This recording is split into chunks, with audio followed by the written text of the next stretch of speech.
श्यामला मातरम वंदे मातरम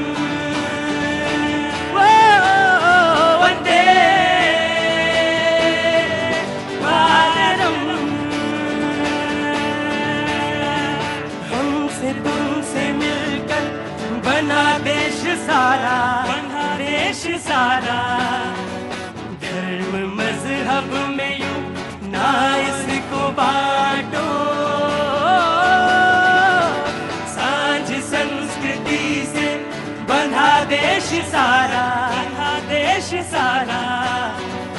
एक है हम सभी, एक ही राष्ट्र है हमारा। सब लोग साथ में गाएंगे, वंदे मातरम, वंदे मातरम, वंदे मातरम। भारत माता की, भारत माता की। बहुत बहुत शुक्रिया, थैंक यू सो मच। वो तमाम सारे लोग जो आज यहाँ पे मौजूद हैं भैया जी कहीं के इस प्रोग्राम में, सबका बहुत बहुत स्वागत करता हूँ। वो तमाम सारे लोग जो बच्चे छोटे, मम्मी पापा भाई बहन जो साथ में यहाँ पे प्रोग्राम में शरीक होने के लिए आए हैं, उन सबका बहुत बहुत स्वागत है। अनुज जी वहाँ बैठ जाइए, जाइए प्लीज बैठ जाइए। वो तमाम सारे लोग जो आज शो में पहली बार शरीक हो रहे हैं और वो लोग जो शो में लगातार आते रहते हैं, उन सबका बहुत बहुत स्वागत है। प्रोग्राम मैं शुरुआत करूंगा। प्रोग्राम में वो तमाम सारे लोग जो अपनी बात कहना चाहते हैं, कहने के लिए आए हैं, उन सबका बहुत बहुत स्वागत है। अनिरुद्ध प्रसाद चौरसिया जैसे लोग जो कि पश्चिमी चंपारण से आए हैं, कल भी आए थे, आज भी आए हैं। एक कन्या महाविद्यालय अपने इलाके में खोलना या है, चल रहा है, उसको जीर्णोद्धार करना चाहते हैं, उसके लिए वो यहाँ पर पश्चिमी चंपारण से आए हैं। मैं उनका भी बहुत बहुत स्वागत करता हूँ। उन्हें माननीय प्रधानमंत्री से गुहार लगाई है, मुख्यमंत्री से बिहार के गुहार लगाई है, और वो तमाम सारे लोग जो आज शो में आए हैं किसी खास वजह से भी, मैं उनका भी स्वागत करता हूं। यकीनन मेरे शो में एक परंपरा रही है कि अगर मुझे किसी का पता चल जाए कि बर्थडे उसका आज है तो फिर मैं उसको जरूर सेलिब्रेट करता हूं और जरूर सेलिब्रेट करना चाहिए। बहुत बहुत शुक्रिया। क्या नाम है आपका? पवित्र। पवित्र, नाम ही पवित्र है। तो किसके किसके साथ आए हैं पवित्र आप? पापा, मम्मी, बुआ, भैया, पर भैया भी चले गए हैं। भैया भी चले गए हैं, ठीक है। भैया जो चले गए वो इससे थोड़ा सा दूर रहेंगे, लेकिन हम आपके लिए बर्थडे जरूर गाएंगे। हैप्पी बर्थडे जरूर होना चाहिए, सेलिब्रेट होना सारे लोग इनके लिए पवित्र के लिए आज। Happy birthday to you, come on everyone. Happy birthday to you, happy birthday to you, happy birthday dear Pavitra, happy birthday to you. Thank you so much, thank you. कहीं से भी कोई लौ, कहीं से भी कोई रोशनी, कहीं से भी कहीं, एक मिनट प्लीज प्लीज प्लीज, अगर आप चाहते हैं कि शो करूं तो ठीक है, वरना तो मैं बंद कर सकता हूं 2 मिनट में, कोई दिक्कत नहीं। मैं कह रहा था कहीं से भी कोई रोशनी, कहीं से भी कहीं कोई लौ, कहीं से वो ऊर्जा, एनर्जी दिखती है तो उसको आगे ले जाने का काम करना चाहिए। ये मेरा शो बस सिर्फ इससे ज्यादा कुछ है भी नहीं। मुझसे पूछा कि आप अपने शो को डिफाइन कर दीजिए एक बार कि ये शो है क्या। लगातार चलता चला जा रहा, चलता चला जा रहा, चलता चला जा रहा है, ये है क्या? मैंने कहा मेरा शो बस सिर्फ ये है कि आंखों से चश्मा उतारिए और जो कुछ दिखाई देता है वही सब मेरा शो है। जो भी दिखता है, जो भी सामने दिख रहा है, अच्छा है बुरा है, जैसा भी है, वो सब मेरा शो है।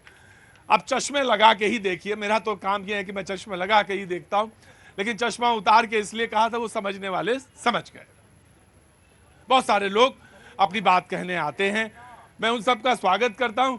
और हाँ नहीं शुक्र, ईश्वर किसे भेजता है, किसी अच्छे काम के लिए भेजता है, ऐसे नहीं भेजता। मुझे मकसद मिल जाए तो बहुत अच्छी बात है। हालांकि मैं अभी भी मकसद की तलाश में हूं।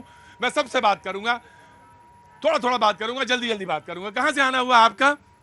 नांगलोई। नांगलोई से। क्या नाम है आपका? रितिका। रितिका, क्या काम करती हैं? मैं जॉब कर रही हूँ as accountant. As a accountant, तो खुश तो है ना कि थोड़ा सा भी नाखुशी है? ना खुश हूँ। मुझे वो चेहरे में इबारत जो होती है वो पढ़ने में आ जाती है। मैंने कहा खुश तो हैं, अकाउंटेंट हैं। भाई आगे बैठ जाओ बेटा। तो कह रही नहीं मैं खुश नहीं हूं। बेटा खुश क्यों नहीं हो ये मुझे बताओ, आखिर क्या दिक्कत है, क्यों खुश नहीं हो? एक मिनट रुको, मोबाइल वो उठा फेंक दूंगा मोबाइल अभी, और दोनों को फेंकूंगा, मोबाइल और तुम्हें भी। जी क्यों नहीं खुश हो बेटा? क्योंकि मैं अभी सीख रही हूँ तो ना मुझसे गलतियाँ ज्यादा होती है। अरे हाय कितना बढ़िया सवाल है, कितना सा। मुझे लगता है कि 1 घंटा मैं इसी पे बोलूंगा आज, और इन सबसे कहूँ आज का शो खत्म। आज कोई बहस नहीं, कोई पॉलिटिकल डिबेट नहीं, कोई कुछ बात नहीं। मैं अभी सीख रही हूं इसलिए गलतियां ज्यादा होती हैं। तुमने तो सवाल में ही जवाब छुपा रखा है।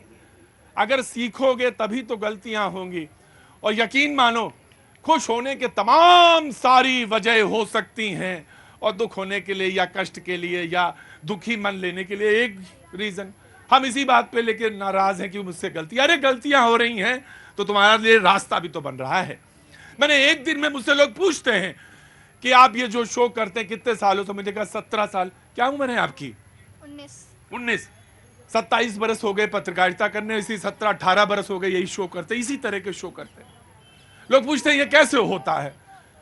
सीखना पड़ता ना, एक दिन में थोड़ी ना आया, एक दिन में आता भी नहीं है कुछ, थोड़ा थोड़ा वक्त लगेगा और अच्छा हो जाएगा।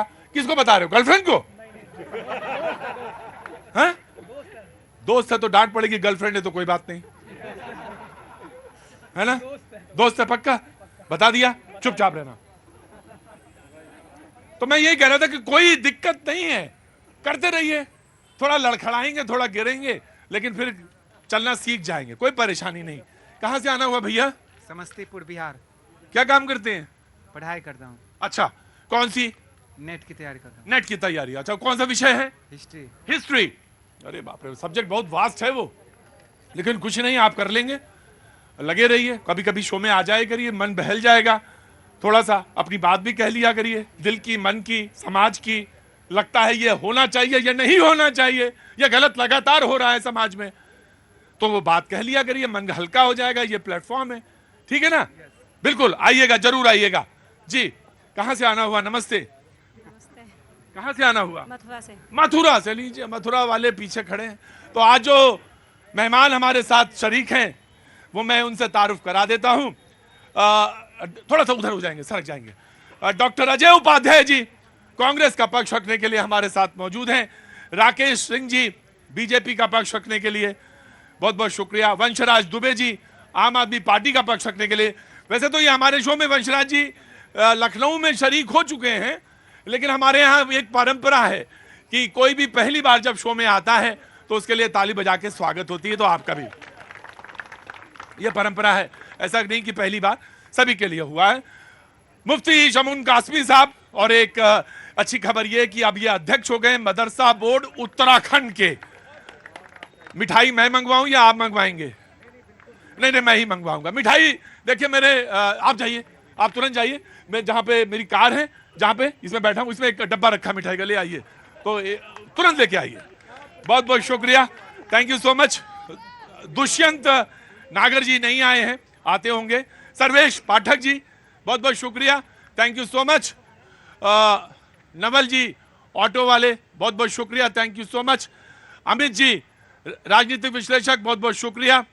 डॉक्टर नीति शर्मा राजनीतिक विश्लेषक हैं और देश की जाने मानी ये ज्योतिषी भी हैं, और हाँ अच्छा विद्या जानती, इनके पास विद्या है। बहुत बहुत शुक्रिया, थैंक यू सो मच। और अनुरुद्ध प्रसाद चौरसिया जी भी बहुत बहुत स्वागत है। हाँ जी, कुछ गलत कह गया क्या मैं? हाँ जी, हमसे तो ऐसा करते, सुनो भाई, ऐसा है कि शो खत्म कर देते हैं, ये भैया आए हैं, कुछ हमसे स्पेशल बात करनी है। गजब आदमी है यार। गुड इवनिंग, खड़े रहो जी। लीजिए मिठाई का डिब्बा आ गया और मुंह मीठा करिए। कहाँ चले गए वो बद्दे वाले? लीजिए, बहुत बहुत खोलिए डिब्बा। बहुत बहुत शुक्रिया जो तमाम सारे लोग बात करने के लिए आए हैं। तुम्हें मिठाई मिलेगी, जरूर मिलेगी। जी जनाब, कहाँ से आना हुआ? सर मैं उत्तराखंड से आया हूँ, मेरा नाम मोहन राम आर्या है। मोहन राम आर्या। मोहन राम आर्या। मैं 3 बार पूछता हूँ नाम, इसलिए पूछता हूँ कि नाम स्टैब्लिश हो जाए और समस्या स्टैब्लिश हो जाए और कहां से आए हैं वो भी स्टैब्लिश हो जाए। कहां से आए हैं? सर मैं उत्तराखंड रानीखेत से आया, मेरा विधान उत्तराखंड रानीखेत से आए हैं। जी बताइए। जी मेरा विधानसभा क्षेत्र सोमेश्वर पड़ता है। हमारी सोमेश्वर जी जी। हमारी जो विधायक है रेखा आर्या जी है। हाँ सर हम रोड से पिछले 30 सालों से लड़ाई लड़ रहे हैं, लेकिन आज भी मैंने कहा तो था एक दिन आपकी सोमेश्वर। सर हमारे यहाँ फेस करने वाला कोई था नहीं यहाँ पे, तो मैं पूरी ग्रामीणों की आवाज़ बन के आज यहाँ पे आया हूँ। आपके शो के माध्यम से मैं अपने मुख्यमंत्री पुष्कर सिंह धामी जी, हमारी विधायक और डीएम अल्मोड़ा, सर हमें इधर से उधर भटकाया जा रहा है। 3 बारी रूट स्वीकृत हो चुकी है, लेकिन ग्राउंड जीरो पर आज भी पता नहीं है। देखिए जो आदमी अल्मोड़ा से चल के मेरे शो में सिर्फ ये कहने आ जाए कि मेरे इलाके में सब कुछ ठीक है, बस एक अदद चीज चाहिए, वो है रोड। तो आज उत्तराखंड के सरकार के प्रतिनिधि भी बैठे हैं यहाँ पे मदरसा बोर्ड के, और मैं हुजूर आली ये मिठाई जो है ना, ये मिठाई पहले आप खाइए, मैं बताऊंगा बाद में, पहले एक रखिए मैं खिलाता हूं। अब देखिए आपने मेरा नमक खा लिया है, और जिसने मेरा नमक खा लिया है उसको मैं सपने में डराता बहुत हूं। मैं खा लूंगा, मैं शो में फंस जाएगी मेरे मिठाई, मैं दिक्कत होती है। मैं आपसे सिर्फ एक बात कहना चाहता हूं, डॉक्टर साहब बैठिए यहाँ पे, शमीम साहब एक बात ये कि उत्तराखंड से आप रिप्रेजेंट कर रहे हैं और सोमेश्वर से आए हैं या अल्मोड़ा से, और ये सड़क की समस्या को लेकर आए थे। सड़क के ना चलते पिछले साल मैंने अपने पिताजी को भी खो दिया। 8 बजे उन्हें हार्ट अटैक आया था, शाम को 8 बजे डोली में ले जाने के लिए लोग मैंने यहाँ से बुलाए, जब तक गाड़ी आई तब तक उन्होंने दम तोड़ दिया। क्या करे शो, किससे कहें समस्या, किसको बताएं। अंदर आइए साहब, अंदर आइए साहब। मैं आपसे माफी मांगता हूं कि सोमेश्वर से हैं, अपने पिता को इसलिए खो दिया क्योंकि रोड नहीं मिल पाई। कहां पे? अल्मोड़ा सोमेश्वर कॉन्स्टिट्यूएंसी है जहां से ये आए हैं, कि जब तक ये डोली मंगाते तब तक पिताजी नहीं रहे। मैं आपसे माफी मांगता हूं कि मुझे पहुंचना चाहिए, बहुत सारी जगह पहुंचने की कोशिश करता हूं, तमाम जगह की आवाज बने ऐसी कोशिश करता हूं, लेकिन आवाज नहीं बन पाती, तो मैं इस बात के लिए आपसे माफी मांगता हूं। सर आज मैं पूरा ग्रामीण तरफ से अपना संकल्प लेके आया हूं, अगर 2024 से जेसीबी अगर हमारे क्षेत्र में नहीं लगती है तो इस बार हम लोकसभा चुनाव का बहिष्कार करेंगे। हाँ जी ना ये ना करना, ये बात करना। मैं समझ सकता हूँ, जिसने अपने पिता को खोया हो वो कहे कि मैं चुनाव का बहिष्कार इसलिए करता हूँ क्योंकि मेरे इलाके में 30 साल से रोड नहीं बनी, सोमेश्वर से अल्मोड़ा के। तो 3 बार स्वीकृत होने के बाद भी अगर रोड नहीं बनती तो मैं 24 का इलेक्शन का बाइकआउट करता हूं इलाके का। तो मैं निश्चित तौर से इमोशनली तो खड़ा हो जाऊंगा आपके साथ, लेकिन लोकतंत्र का जो डंका लेके घूमता रहता हूं बाजार में, आपके माध्यम से लोकतंत्र को ही जगा रहा हूं। आखिर हमारे साथ ये सौताला व्यवहार कब तक चलेगा? नहीं, मैं आज आप मंत्री हैं, राज्य मंत्री का दर्जा हासिल है आपको। मैं सबसे पहले आज अपने सारे भाइयों का और आपका आभार प्रकट करता हूं। सर मेरा आभार तब उस दिन हो जाएगा कि अगर ये 3 बार की स्वीकृत सड़क आप जाके वहां पे उठा देंगे। मैं आज आपको ये कहना चाहता हूं कि उत्तराखंड राज्य के मुख्यमंत्री आदरणीय पुष्कर सिंह धामी जी एक विकास पुरुष हैं। मैंने 2 अक्टूबर गांधी जयंती पे कुछ लोगों ने कहा सैनिक, पूर्व सैनिक, वो सैनिक पुत्र हैं। एक बात कही कि शासक से हो सकता है कहीं चूक हो जाए, उन्हें पता ना चले, और जैसे पता चलेगा मुझे पूरा विश्वास है कि आपकी समस्या का समाधान नहीं बल्कि वो स्टेट एक आइडियल स्टेट बनेगी। मैं आपसे सिर्फ एक बात कहता हूं, मुझे नहीं मालूम मेरा प्रोग्राम कहां तक जाता है नहीं जाता, इससे कोई फर्क नहीं पड़ता, लेकिन मैं हाँ बस मैं माननीय मुख्यमंत्री जी को, अपने पुष्कर सिंह धामी जी को इनकी समस्या के बारे में और उसके बिल्कुल संज्ञान लेंगे, और आपको हम बता दें, हमारी तो ये सरकार बनी ही विकास के लिए। नहीं तो एक प्रण लीजिए, आप एक प्रण लीजिए और आप ले सकते हैं कि अगर वो रोड हम नहीं बनवा पाए या नहीं उठा पाए तो मंत्री पद छोड़ देंगे। नहीं, देखिए आपको एक बात बताएं, पहली बात तो हमारे लिए मंत्री पद नहीं, हम तो सेवक हैं। हाँ। हम सेवक हैं। हाँ। और उत्तराखंड नहीं पूरे देश में हमारे माननीय प्रधानमंत्री श्री नरेंद्र मोदी जी सबका साथ, सबका विकास, सबका विश्वास और सबके प्रयास पे काम कर रहे हैं। और मैं दावे के साथ कह सकता हूं कि विश्व के अंदर अगर कोई विजन लेके चल रहा है अमन और पीस का, सब और सारी दुनिया को अगर कोई ये बता रहा है कि आओ अमन का रास्ता वसुधैव कुटुंबकम, हमारे पास है। आज इजराइल और हमास की जो लड़ाई है उसमें ये साबित कर दिया हमने कि हम फलस्तीन के साथ हैं, हमास के साथ नहीं है, क्योंकि वो हमारे बच्चों को जो हमारी बेटियों, सारे विश्व की बेटियां हमारी बेटियां हैं। तो मैं प्रतीक भाई आज आपके सामने कहना चाहता हूं कि उत्तराखंड के मुख्यमंत्री श्री पुष्कर सिंह धामी जी वो किसी भी क्षेत्र में भेदभाव नहीं कर रहे हैं, ऐसा मैं कहना चाहता हूं विश्वास के साथ। जी, मैं आपको वहां आमंत्रित करता हूं, वहां कोने में बैठिए आप। मैंने जो कहना था वो कह दिया। बैठिए नागर साहब, आप बैठिए, आइए उधर आइए। मुझे जो आइए उधर आ जाइए, जगह खाली है। जो मुझे कहना था वो कह दिया। इजराइल और हमास के बीच जो चल रहा है हम सारी देख रहे हैं, हम सारी चीजें देख रहे हैं, लेकिन हमारे तो गांव की रोड बन जाए और अच्छी तरह से बन जाए। हमारे पिताजी का स्वर्गवास इसलिए ना हो जाए कि मेरे लिए मेरे पास रोड नहीं थी। तो मैं तो बस इतना ही चाह रहा हूं कि रोड बन जाए तो ज्यादा अच्छा हो जाएगा। जी एक मिनट चुप रहो। ये हमारा का समर्थन करते हैं आतंकवादियों का।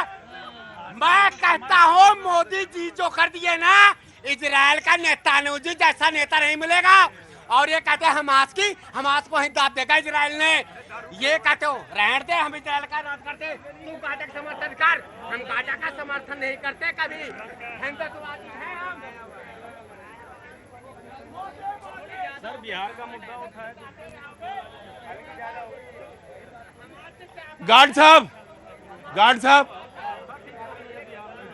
साहब थोड़ा सा शांत करें उन्हें। दुनिया एक मिनट दुनिया दो हिस्सों में बटी हुई दिख रही है और ऐसा कई बार हुआ है कि दुनिया कई हिस्सों में बटी हुई दिखी है। दो हिस्सों में तो बटी हुई कई बार। और लगभग मैं अपने समय को याद करूं तो एक तरफ यूएसएसआर होता था, एक तरफ अमेरिका होती थी और दुनिया बटी हुई दिखती थी। लेकिन इधर कुछ लगा था कि शायद कुछ ऐसा नहीं है, लेकिन फिर से दुनिया बटी हुई दिखती है। खैर कोई बात नहीं। मैंने तो जो बात शुरू की थी वो उत्तराखंड में सोमेश्वर से अल्मोड़ा की कॉन्स्टिट्यूएंसी जहां पे रोड का गुहार लेकर आए थे भाई, मैंने उनकी बात को उठाया और मैंने जहां तक कह सकता था मैंने कहा। और अगर नहीं बना, सुनिए, और अगर नहीं बनी तो आपका ये दरवाजा फिर है, इसी में दरवाजे में फिर खटखटाइएगा। सौभाग्य से आज हमारे बीच में मंत्री जी उत्तराखंड के मौजूद थे मदरसा के। मैंने उनसे कह दिया राज्य मंत्री का दर्जा हासिल है। इन्होंने आश्वासन दिया कि मुख्यमंत्री उत्तराखंड के सामने कहेंगे। मुद्दे पे लौटता हूं, बातचीत के सिलसिले को जोड़ता हूं। जी, आज की जो बहस है, कुछ वादे प्रियंका गांधी जी ने मध्य प्रदेश में किए। 24 का मसला है, मैं आता हूं। उससे पहले चुनाव का मसला विधानसभा का है। किसानों का कर्ज माफ किया जाएगा, 100 यूनिट बिजली, 200 यूनिट बिजली हाफ, पुरानी पेंशन, 500 रुपए में गैस सिलेंडर, महिलाओं को हर महीने 1500 रुपए। इस पर मुख्यमंत्री मध्य प्रदेश ने कहा कि इनके वचन तो कई थे, इन्होंने साइकिल और लैपटॉप देना बंद कर दिया। ये कहते कुछ हैं, करते कुछ हैं, बताते कुछ हैं। बहस का शुरुआत करता हूं, सबसे पहले Congress and then the BJP. जी देखिए, कांग्रेस पार्टी वही कहती है जो करती है, और जो करती है उसी बात को लेकर जाती है। हम झूठ और जुमले नहीं पढ़ते मोदी जी की तरह और भाजपा की तरह। सच जो है पूरा देश जानता है। हमने कभी नहीं कहा था कि 2 करोड़ रोजगार देंगे और 9 साल 9.5 साल 19 करोड़ रोजगार होना चाहिए था। 12 करोड़ लोगों का रोजगार चला गया। इसी तरह देश में जिस तरह से उन्होंने बाकी बुलेट ट्रेन की बात की थी, देखिए ना ट्रेन का क्या हाल कर दिया। सबने देखा, लोगों को हवाई चप्पल वाले को हवाई जहाज पर चढ़ाएंगे, ट्रेन पर चढ़ना नसीब नहीं हुआ। जिस तरह से लोगों को रोजी रोजगार की बात की थी, महंगाई कम करने की बात की थी, बेरोजगारी दूर करने की बात की थी, पूरा देश देख रहा है 35 रुपए लीटर पर जो है पेट्रोल डीजल मिल रहा है इस देश में। आप भी चढ़ ले रहे होंगे। और रोजगार तो इतना ज़्यादा है कि अब पकौड़ा बेचना भी आसान नहीं रह गया। अभी कल रिपोर्ट आई है। हमने जिन राज्यों में बात की है, नौजवानों के लिए, युवा जो है उनको कैसे रोजी रोजगार मिले, उनका कैसे कल्याण हो, महिलाओं को जिस तरह से उनका जो किचन जो है महंगा हो गया है, 11 रुपये 100 रुपये और 1200 रुपये का खाने का तेल, पकाने का तेल, चलने का तेल, जनता का तेल कर दिया। इससे पहले कि तेल पे बात आगे बढ़े, मैं नीति आ रहा हूं। मैं जी just give me a second, very quick. हमारे कांग्रेस के प्रवक्ता बोल रहे हैं महंगाई, रोजगार। आपने कर्नाटक में वादा किया था, कितना वादा पूरा किया? कर्नाटक की जनता याद जानती है इस बात को। और दूसरी बात, हिमाचल प्रदेश में आप वादा किया था कि हम 1000 रुपए देंगे, आपने कितने हजार दिए हैं वो भी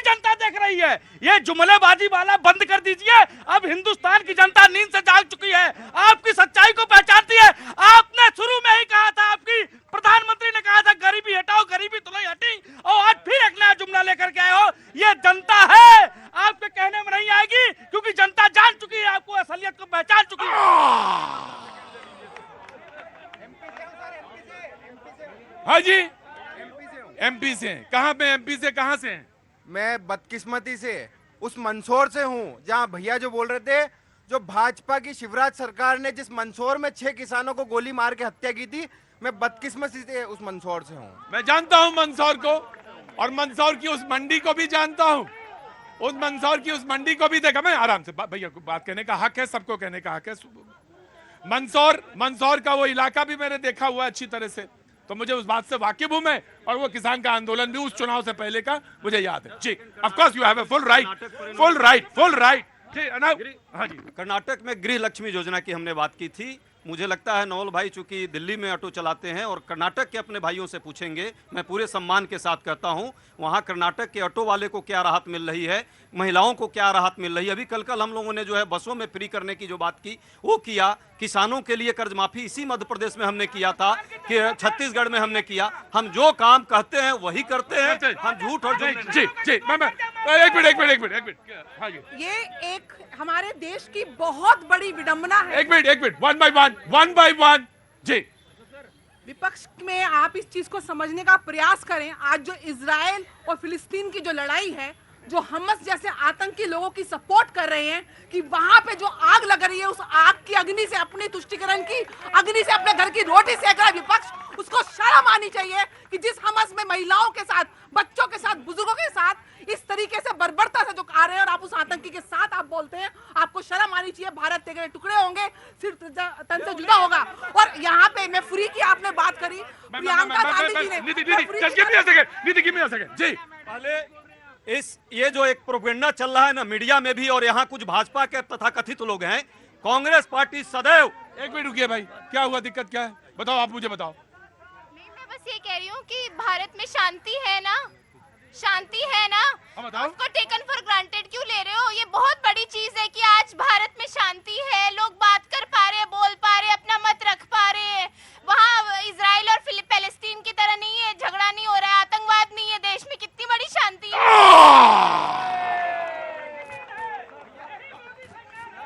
ये क्या खा रहे हैं?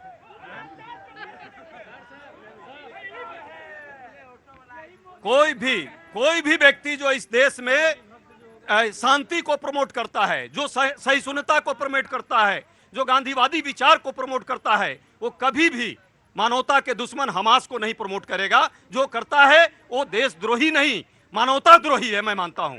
लेकिन फिलिस्तीन की बात या इजराइल की बात शांतिपूर्ण तरीके से होनी चाहिए। कोई भी महिलाओं के साथ अत्याचार किसी भी रूप में, पहली बात। बड़ा पहले। लेकिन मैं इन बहन से पूछना चाहता हूं, अरे मणिपुर इसी देश में है, महिलाओं के साथ क्या हो रहा है, जरा मोदी जी से पूछिए। मणिपुर से लेकर दक्षिण तक, उत्तर से लेकर दक्षिण तक, ईस्ट से लेके वेस्ट तक एक एक महिला भारत की आन बान शान है। चाहे वो मणिपुर की हो, चाहे छत्तीसगढ़ की हो, चाहे राजस्थान की हो। आप इस बात को समझने का प्रयास करें। दूसरी बात, प्रियंका गांधी कहती थी कि लड़की हूँ, लड़ सकती हूँ, 40% में आरक्षण दूंगी, जबकि कर्नाटक में खाली एक मंत्री है। उसके बाद फ्री में there is a saying in English, feed a man with a fish, you will feed him for one day. If you teach him fishing, you will feed him for the lifetime. ये free B के साथ, ये जो मुफ्त की रेवड़ियां बांट के देश के स्किल को। कांग्रेस के प्रवक्ता लगातार ये बोल रहे हैं कि नहीं हमास का समर्थन। अरे आपको आगे। आपको किसी डॉक्टर ने बताया था अपने ऑफिस में प्रस्ताव पारित करके फिलिस्तीन का समर्थन? कौन सी समस्या आ गई थी? उस फिलिस्तीन की समस्या क्या थी? फिलिस्तीन की समस्या हमास की समस्या थी। हमास ने हमला किया था और आपने प्रस्ताव पारित किया। फिलिस्तीन की कौन सी लड़ाई थी? और दूसरा, राजस्थान, इनके वादों पे जाता हूं। राजस्थान में राहुल गांधी ने एक बयान दिया, वहां जाके इसके पहले चुनाव में 1 2 3 4 10 दिन में कर्जा माफ कर देंगे। 20,000 किसानों की संपत्तियां कुर्क कर ली गई। आपने 16,000 करोड़ रुपए 80 लाख किसानों का किसान सम्मान निधि के तहत नरेंद्र मोदी ने दिया। अरे आपने किया, काम गिनाई है ना, काम आपके पास है नहीं। 1.5 करोड़ लोगों के यहाँ घर से नल से जल पहुंचाया गया। इनके पास एक आंकड़ा हो, बताएं। बड़े लंबी बात करते हैं। प्रधानमंत्री जी किसानों को इसी दिल्ली के सड़कों पर 700 किसानों की हत्याएं हुई, और 3 कृषि कानून जिस तरह लाए थे, भूल गए? कौन नहीं जानता इस देश में? और जहां तक बात हमास और फिलिस्तीन की बात है, फिलिस्तीन तो वाजपेयी जी को ये डिफेंड कर रहे हैं या उनको गाली दे रहे हैं, पहले पूछ लीजिए। जी जी, वन मैं एक एक करके अमित वन बाय वन मैं आ रहा हूँ जस्ट। हाँ जी सर, पहले एक बात, 700 किसानों की हत्या नहीं हुई। खैर, आप बात करते ना भैया, पड़ोसी के घर की आग से अपने घर में आग नहीं लगाया जाता। आज जो लोग खड़े हैं आई स्टैंड विद पैलेस्टीन, अपने घर के बिस्तर में लेटे हो और यहाँ पे आग लगाना चाहते हो। स्टैंड विद पैलेस्टीन, बिस्तर पे लेट के पैलेस्टीन जाओ। गाजा जाना है, जिसको जाना है पैलेस्टीन गाजा चले जाओ। दूसरा विषय, 20% मुसलमान इजराइल की जनसंख्या है। वो मुसलमान इजराइल के साथ, अपने देश के साथ खड़ा है।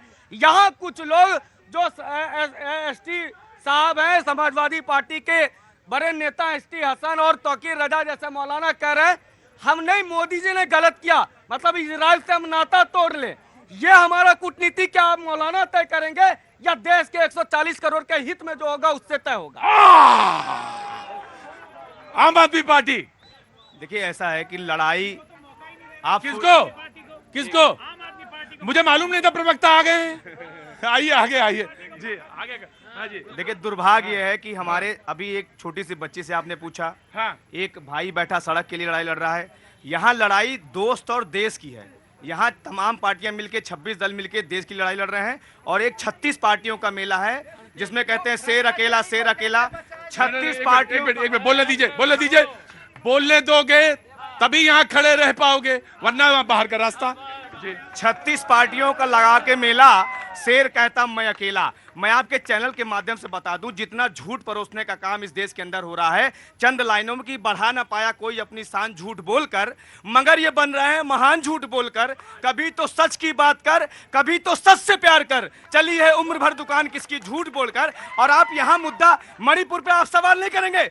2 महीने तक हमारा प्रधानमंत्री सोता रहा, वहां पे महिलाएं नग्न करके वहां पे परेड कराई जा रही थी। हमारी मातृशक्ति खड़ी है, कहां थी ये? अपने ऐसी कमरों में बैठी हुई थी ये बच्ची, जिसको ये नहीं पता कि देश हमारा बिक रहा है, देश अडानी के हाथों में बिक रहा है। मॉरिशस में एक पते पे 6 कंपनी खोलकर अडानी की कंपनियों में निवेश कराया जा रहा है। नरेंद्र मोदी उस पर जांच नहीं करते। नरेंद्र मोदी विपक्षी नेताओं को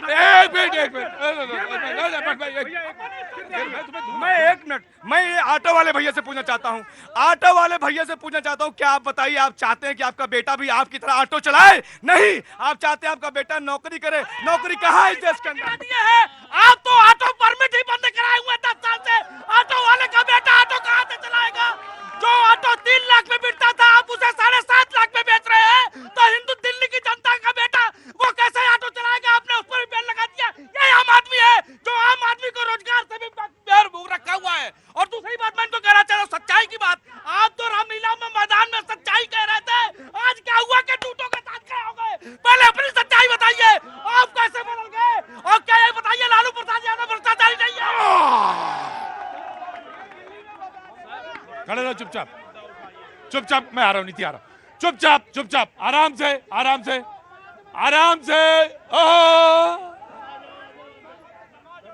नमस्कार जी, कहाँ से आना हुआ सब? एक मिनट, एमपी में कहाँ से आना हुआ? ग्वालियर। बड़ा जबरदस्त वहां पे मामला है, ग्वालियर क्षेत्र में परिचय, भिंड इलाका।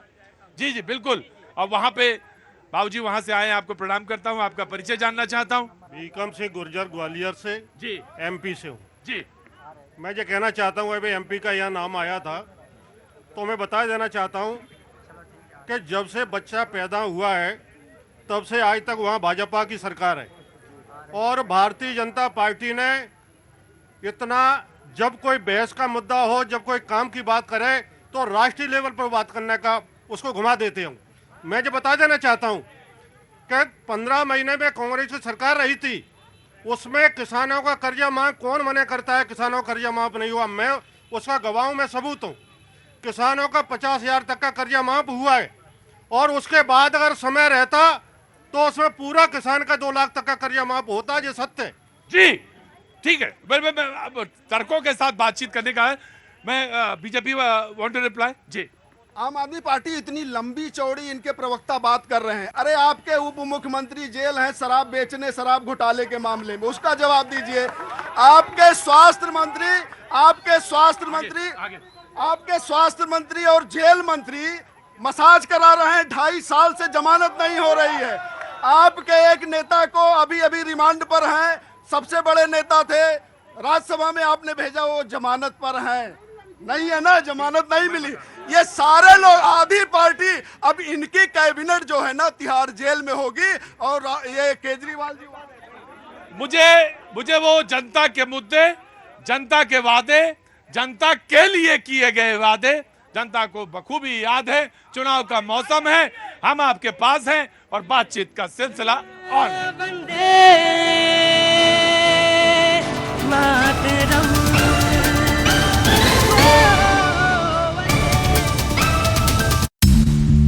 और इस बीच अमेरिका में दुनिया के सबसे बड़े युद्धपोत को इजरायल की मदद के लिए भेज दिया गया है। और सिर्फ एक नहीं, अमेरिका के 2 एयरक्राफ्ट कैरियर इजरायल के पास डटे हुए हैं। अमेरिका का ये युद्धपोत अगर किसी जगह बम गिराना शुरू करता है तो समझिए वो इलाका कब्रिस्तान में बदल जाएगा।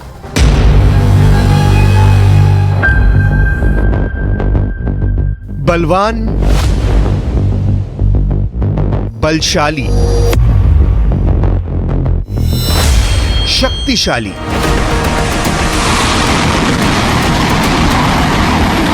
शक्तिमान, जोरावर। इसके आने से हमास में मच गई खलबली।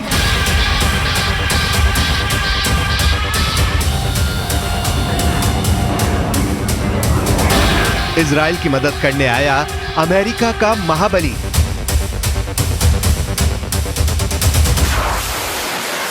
ग्रीन सिग्नल मिलते ही इस समंदर से आग बरसाएगा, मिसाइलों से बारूद बरसाकर ये गाजा को दहलाएगा। इसमें लगी मिसाइलें गाजा का सर्वनाश करने की शक्ति रखती हैं। इससे उड़ान भरने वाले लड़ाकू विमान फिलिस्तीन के गाजा को खंडर में बदल सकते हैं। यही वजह है कि इजराइल की मदद करने के लिए अमेरिका ने अपने समंदर के सबसे बड़े जंगबाज को आगे बढ़ा दिया है।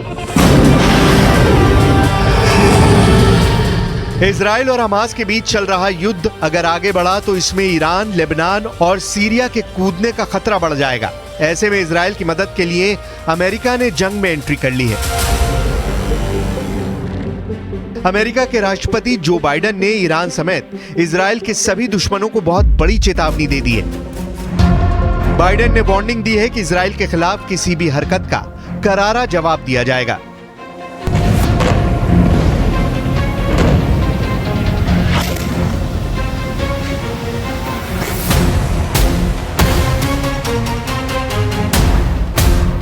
अमेरिका के विदेश मंत्री एंटनी ब्लिंकन इजराइल पहुंचे हैं। तेल अवीव में ब्लिंकन इजराइल के प्रधानमंत्री बेंयामिन नेतन्याहू से मिले, उन्हें मदद का भरोसा दोहराया। ब्लिंकन का यह दौरा बहुत बड़ा इशारा करता है। इशारा ये कि अमेरिका खुलकर इजराइल के साथ आ खड़ा हुआ है। You may be strong enough on your own to defend yourself, but as long as America exists, you will never ever have to. We will always be there by your side. Thank you. Thank President Biden. And thank you to the American people for your incredible support for Israel in our war against the barbarians of Hamas. America के विदेश मंत्री Antony Blinken के Israel आने से पहले ही America का एक विमान हथियारों की खेप लेकर इजराइल पहुंच गया है। इसी बीच अमेरिका ने लड़ाकू विमानों और मिसाइलों से लैस 2 युद्धपोत को इजराइल भेज दिया है। हमलावर स्मूह होम से लैस अमेरिका के युद्धपोत अगर किसी जगह बम गिराना शुरू कर दें तो समझिए कि वो इलाका कब्रिस्तान में बदल जाएगा। इसकी ताकत और मिसाइलों की क्षमता बहुत अधिक है।